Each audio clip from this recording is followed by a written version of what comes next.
Hey everybody, welcome to Tuesday. And yeah, we're going to do something that sort of overlaps a bunch of media today. This is inspired by a stream I did on Nerdette's newsstand. I co-stream some Sunday nights on my Twitch channel with Nerdette and the other fantastic ladies, and sometimes dudes, who are guests on her show. And it's always a lot of fun. So check them out. But uh, the topic came up about, you know, the whole night was basically about the culture war and women, and how both sides of the culture war just seem to hate women in different ways. Now, we made it very clear that this doesn't mean everybody. It means that there are certain sentiments on both extremes that just seem to lose their shit when it comes to depictions of women and women who dare to have opinions that disagree with them. And yes, they lose their shit on everyone who disagrees with them. See yesterday's video, and a lot of people missed the point there, which was kind of funny. But what we were talking about was there is a special rage reserved for women who don't conform to the strictures of either extreme in the culture war. So that's what I'm going to talk about today, because obviously that affects gaming a lot. If you like this sort of content, help support this channel, become a monthly patron, patreon.com/LeannaK. And just to be clear, when I do stuff that's not about gaming, it's because it's an issue that concerns gaming. So people who are complaining about that, just like chill. I'm not doing things on gardening. So here goes. There has been a lot of freaking out of late, particularly about muscular women.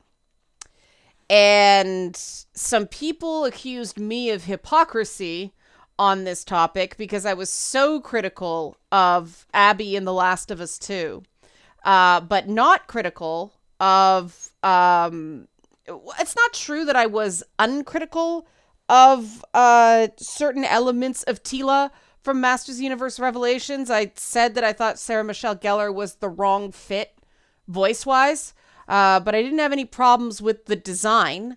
It was just I didn't think the voice matched the design, and I don't think she really brought anything to the character other than name recognition.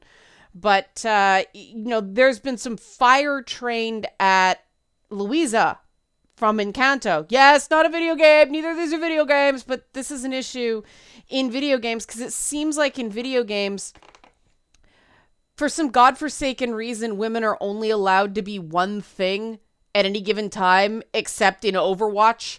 I don't know. I mean, there's freaking out about the whole upcoming live action Halo show. And the female character portrayals, I think that's again marketing kind of baiting, and so I've been less inclined to weigh in on that one. We talked about it on Nerdette's show on Sunday. But I've been less inclined to weigh in on that because I think it's kind of bait. So, I'm going to leave that one alone for now. Point of fact, there have been female Spartans, not only in the novels and comic book tie-ins, but also in Halo Reach. No, there wasn't a female Spartan in ODST. There was a female playable character. There was a female character in it, but not a female Spartan. But Reach definitely had female Spartans. I don't think that's the source of the outrage on this one. I think it's more the direct challenge to Master Chief that what I saw circulating on the internet, but I haven't bothered to check if that's real or not. So, like I said, I think it's bait. Therefore, I'm not as interested in it. The fact that women only seem to be allowed to be one thing at any given time, according to culture war stuff, is stuff I'm more interested in because that's very silly. And the difference, to be to be clear, to address my critics who accuse me of hypocrisy, the difference between Abby in The Last of Us 2 and somebody like Tila or Louisa in Encanto is, one, you know, Tila and Louisa don't, there aren't parts where their arms are shaved down in cutscenes so that the muscle is more muscular than muscle. There are just times arms don't bend that way that they have Abby doing. And also, she's a Frankenstein monster of 3 different women, because apparently they couldn't find just one that was enough for Neil Druckmann's fantasy. And that it was the presentation of the character as more realistic. Like, that's the way it was. It's somehow a feminist statement, or less objectified, even though there's a completely useless sex scene in the game. And my point was, Abby is no more realistic and no less fantasy than, Widowmaker from Overwatch. It's just a different fantasy and a different type of not real. With Encanto and Masters of the Universe Revelations, they are obviously cartoons. And in Masters Universe Revelation, especially, all the guys are like ridiculous ripped. So for me personally, it was less weird that, most of the women were like, at least Evelyn and Tila were both super ripped too. There's just like steroids in the water in Eternia or something like that. And again, I did say Tila's voice didn't sound right to me. But Louisa has none of those problems. Louisa is a super awesome character in an ensemble cast, so it's not like, The Last of Us 2, where everybody had to be like no boobs and kind of plain. Isabella is supposed to be like super beautiful and perfect, right? She's voiced by the actress who plays Crazy Jane in Doom Patrol, which is awesome, right? But there's like Maribel, who's cute, and Isabella, who's like all pretty. And then there's, Dolores, who's a different kind of pretty. And then there's Peppa, I think that's her name, the Stormcloud lady. And then there's Louisa. There's lots of women and lots of male characters in Encanto, and they're all different. And I have no idea why people are singling out one character in a movie with a magic house and a very scary abuela, but that makes sense. They're singling out one character as somehow ruining the minds of the audience when she is not even the main character, Louisa. People can like any character they want. I personally think that Louisa was cool because I've especially there are certain builds in Latino and Chicano people that they're just built like that. They're like brick shithouse. I've known more than a few Latino women who are like, white as they are tall and freaking strong for whatever reason. So she's not out of the realm. I mean, there's the TikToker.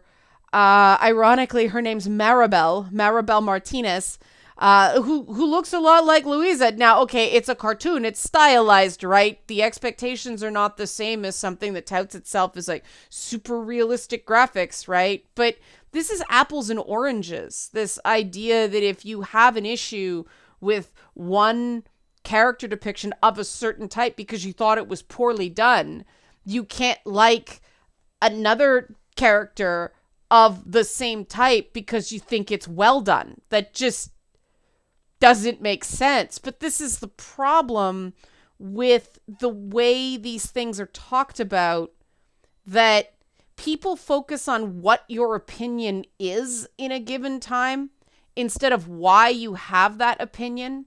And it's not even a nuanced what your opinion is. It's like, do you like this? Yes, no. And whether or not somebody likes something is far less important than their reasons for it, right? If it's just, I don't like it, I don't like that kind of character, I'm burned out on that stuff. Like, for instance, I'm burned out on zombies right now, super burned out on zombies, burned out on Batman. Doesn't mean, I think there's anything terribly wrong with the current depiction of Batman in DC Comics. And I admit I am interested in the upcoming Batman movie because I think it might be different. I'm just burned out. Burned out. I overdid it on Batman. I'm more in like a Superman mode, though I'm loving Peacemaker. Like Peacemaker and Resident Alien are my two favorite shows on television right now, followed by Superman and Lois, right? And then the 911 shows. But yeah, like the idea that if you don't like one type of character because you think the execution is a problem, that people attack you. And it doesn't matter that it's not like a majority of people, because this is about dialogue and this is about perhaps making some people reconsider the knee-jerking, because I think they're good people. I think they're just spending too much time in certain echo chambers. And because I think they're good people, I want to encourage people to, spend less time in echo chambers. But yeah, this idea that if you don't like one particular muscular woman, you are not allowed to like any muscular woman, regardless of your reasons, when the stupid thing is, I have talked for a really long time about how I loved Hannah the Hammer in Fable 2. I mean, when I was a teenager, I was really muscular myself. Like, I had trouble finding jeans that fit because my legs were so big, because I did, competitive dance and acrobatics, and I was a cheerleading base. And so I was like, back then. So I understand, like, there was a stigma with girls having muscles back then, which is, I think, part of the reason I gravitated towards Mortal Kombat. But then American Gladiators came out, and for like this brief shining moment, like, women with muscles were cool, at least in that. It's so strange that it's so controversial now, because like women's wrestling and MMA are so like mainstream now. I don't know why there's this roar. And then Tristan said something on Sunday that contextualized it for me. Tristan is the nerdette from Nerdette Newsstand. She said that, she is more feminine, and she doesn't like the fact that that's considered bad by, control F circles now. And, that connected for me, because when I was, muscular teenager, I didn't like that was, considered less than, when I wasn't doing it for appearance. I was doing a bunch of physical activity, and that's just the way everything shaped up. Right. And it's just so strange to me that with, this is the most educated human population in history. And collectively, we seem to struggle to have more than one ideal, if you will, at a given time. That's why I'm using Encanto as an example. That Encanto has every, body type under the sun. It's very hard to not find somebody represented in that movie if you factor in like all the, supporting characters and stuff like that. in terms of body type. And apparently Disney was not big on Louisa being super muscular at first, but they got talked into it. Good for Disney. I mean, that's one of the things I like about them as a company is they don't just go, no, pitch them. They might budge. But people love Louisa. I mean, I think part of it is that Surface Pressure, the song, sort of sets up the other stuff, and so, you know, Louisa's kind of lovable because she's the first one to be vulnerable, but it also really speaks to the pressures among with young people now to live up to family expectations, especially in those, you know, Latin communities.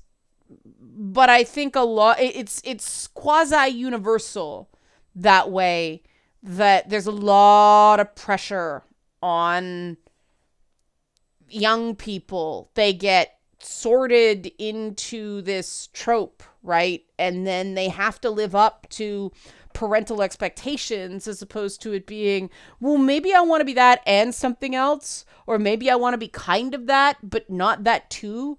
I mean, I love Louisa because she danced with the twerking donkeys. And that's something that, like, this Wired article was, like, all freaked out about, is there's hip shimmying in Encanto. And that is so, that is so ridiculously Puritan. That's just cultural dance in that part of the world. Like, give me a freaking break. You can't handle a couple of hip pops and some shoulder shimmies? Freaking spare me. But the thing some people can't seem to handle is that Louisa looks masculine to them, but performs feminine when she dances. Meanwhile, I'm sitting here going, this is awesome, right? Why not? Why does everybody have to be, you know, 100% one way or the other? It's like Paragon Renegade, every answer, you know, everything else in the middle, well, you're just the green ending, and what is that, right? So that's a Mass Effect reference. But this is so strange to someone like me who grew up in the 80s, pre-Disney princess marketing blitz, right? Because in the 80s, it was the era of unisex, right? Like, that was cool back then, and there was a lot of, it was considered unisex back then. Yes, there was some gender bending too with, you know, bands like Culture Club. But it was a time where not only was the fashion very garish and aggressive, but there were these, you know, hyper masculine performances with Beefcake Cinema, you know, the whole Schwarzenegger Stallone thing. And then there were like the hyper feminine. It was the era of the supermodel, which was a big change in feminine beauty standards, with the broader shoulders and taller model and giant hair and not much hips. But you know, out of the Twiggy era, and then we went back into the waif era in the 90s. But you know, their shoulder pads for women were in the 80s. I still have some jackets from that time, and the shoulder pads are freaking huge.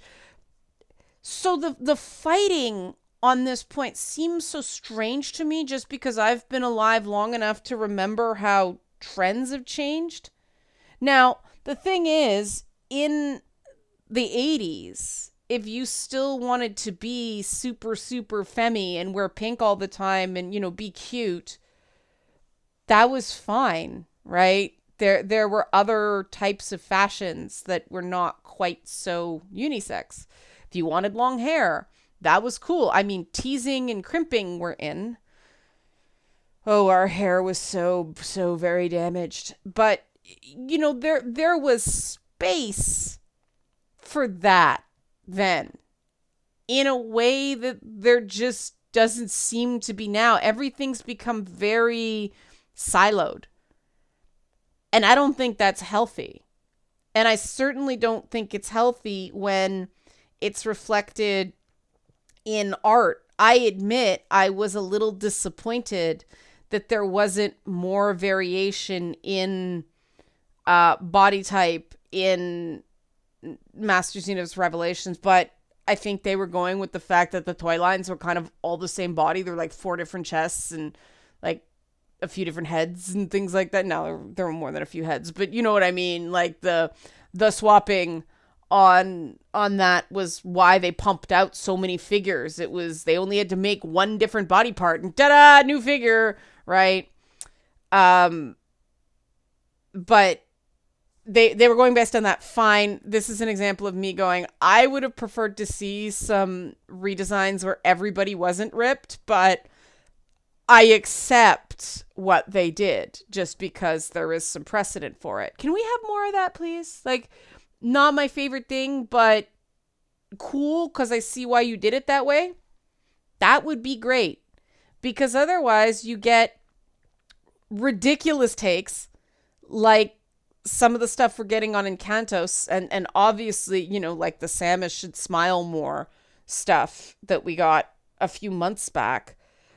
But people demanding that something conform to what they want as opposed to what makes sense for the story, or maybe recognizing that like in something like Encanto that's so ensemble cast, okay, Louisa may not be your cup of tea, but there's a gazillion other characters. You saying not one struck you as they're really amazing? Because I don't know how that's possible. Then again, people are saying the music's not memorable in Encanto, and oh my god, are you kidding me? Like, there are so many really memorable songs in Encanto, other than We Don't Talk About Bruno, and We Don't Talk About Bruno just gets stuck in your head and won't leave. I think there are some people who just like dumping on things. And what I think is sort of interesting is here's a movie about, I think it's based on basically Colombian culture. And even people on the left are trying to trash it because reasons, and like missing the point that, hey, like I called them on Twitter, human embodiment of mayonnaise. Maybe this isn't your white male left-wing sensibility. Maybe it's somebody else's. And maybe just shut up for 5 seconds and get some cultural context and maybe listen instead of just talk. But oh, no. We don't live in an era of listening instead of talking. You know, those of us who enjoy conversations like that are in the minority. And yeah, that's... If it seemed to be something that was primarily dominating just TV or just movies, I wouldn't care. But I actually think it's less of a factor in TV and movies than it is in video games right now, which is why it's like, oh God, it's spilling over into Encanto. I am, you know, I am like 85% convinced that some of the attacks on Louisa are still the smoldering embers of the whole Last of Us 2 controversy, which was stupid and shouldn't have happened. And because it's a video game. And, you know, it's just like, some people didn't like Far Cry 6. I'm really enjoying Far Cry 6. Is there a right or wrong answer there? No, except because Chicharron. Chicharron's actually a black feathered rooster, but he has different skins. So, yes, I changed my background for my love of Chicharron in Far Cry 6, if you didn't watch yesterday. But, yeah, it's because every character costs money in video games, and because And this is less true because of mocap, but I do think this is something that's important with mocap because those mocap suits aren't kind to curves because of the way they're constructed. Uh, not only do they tend to pull everything down as well as the face, but because of the way they fit, if you're really curvy, you get these like, because the material's so thick, at least the suits I've worn, maybe they've gotten better, but they billow out on the sides, and so there's like this inch on either side, so you look like you have blocky waist. And they say, "Oh no, we'll go down and we'll clean that up," and then sometimes they do. Sometimes you get Mass Effect Andromeda, but that wasn't just the bodies; that was the faces, and there's no excuse in mocap to not have a bunch of different body types, and yet we don't see a bunch of different body types, especially with women. And still, it's still not where it should be. We get them more in the more cartoony games like Overwatch. And there's a reason for this. It's when there's the internal discussions about how to design characters, people start wanting to do something, and then, all the doubts and all the but what if starts, and all the we don't want to get attacked. And so all the creative ideas just dwindle until we get,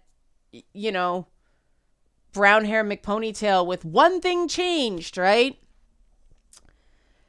And that sucks. It sucks not only for those of us playing games, it also sucks for people making games in AAA who I think would like to do something different. In fact, I know they do. I've talked to them. They've pushed for these things and got told no. Yet it is just a fear of the consumer. It's a fear of backlash that is preventing more interesting characters from getting made. And in AAA, I get it because they have to sell ridiculous amounts of copies. I saw Ghostbusters Afterlife over the weekend. I think I mentioned this yesterday. They buried who the main character was among the new characters, like among the kids. They buried who the main character was in that, and I totally understand why, because McKenna Grace is awesome, but we could go in there with no preconceptions because people didn't freak out of the marketing. Super smart move, but the fact they had to do that sucks. And I hope the success of Encanto and the success of, Louisa as a character lets people see that even with some haters, you can do it right? There's not this huge uproar about that character the same way there was about Tila, certainly the way there was about The Last of Us 2 in general. And I mean, hey, that's great. You create this challenging, not traditionally feminine character to begin with and put her in the despised antagonist role and then say it's sexist when people don't like her. No, they don't like her because you had her commit a brutal murder of a beloved character. I mean, that kind of skews the experiment here, Naughty Dog, right? And they did not, successfully, how do I put this? The way they partially rehabilitate Terran Logain in Dragon Age Origins is somewhat singular in games. Abby was not that, to put it lightly. But yeah, they started this culture war with Abby, and it's still going. But I do think Encanto shows that people will accept characters like Louisa if you actually give them something to like. Because even in Revelation, even though I personally enjoyed it, yeah, they did make Tila do quite the heel turn and have her be the skeptic, the He-Man sucks character for a while, and that is gonna put off people who are just having a purely emotional reaction to, what do you mean He-Man's awesome? You know, you are challenging the audience, and that's not going to work in your favor every single time. So there is a complication there as well. With Louisa, there's no such complication. And people love Louisa. Kids love Louisa. Adults love Louisa. And people in general love Encanto and the music. And it just seems to be a bunch of disgruntled white dudes on both the right and the left. No slight against white dudes. This is just who it happens to be. And in this case, there's nothing wrong with the state of being inherently white. But nothing inherently wrong with the state of being white, sorry, or nothing inherently wrong with the state of being male either. Just, this is a movie about brown girls and their families. Maybe don't complain that you don't connect to it in the same way you perhaps connected to other Disney movies. You know? Oh, cat, bye. Hi, Zelda. Hi. Oh, no, Scout. Hi, Scout. Okay. So I'll leave it there. Curious about your comments. Because I do think this is something we need to talk about, and we do need to show the positives, not just the backlash to things, because yeah, we're being denied interesting characters because publishers are scared of backlash. So let me know. Help support this channel. Become a monthly patron. Patreon.com/LeannaK. Thanks for watching.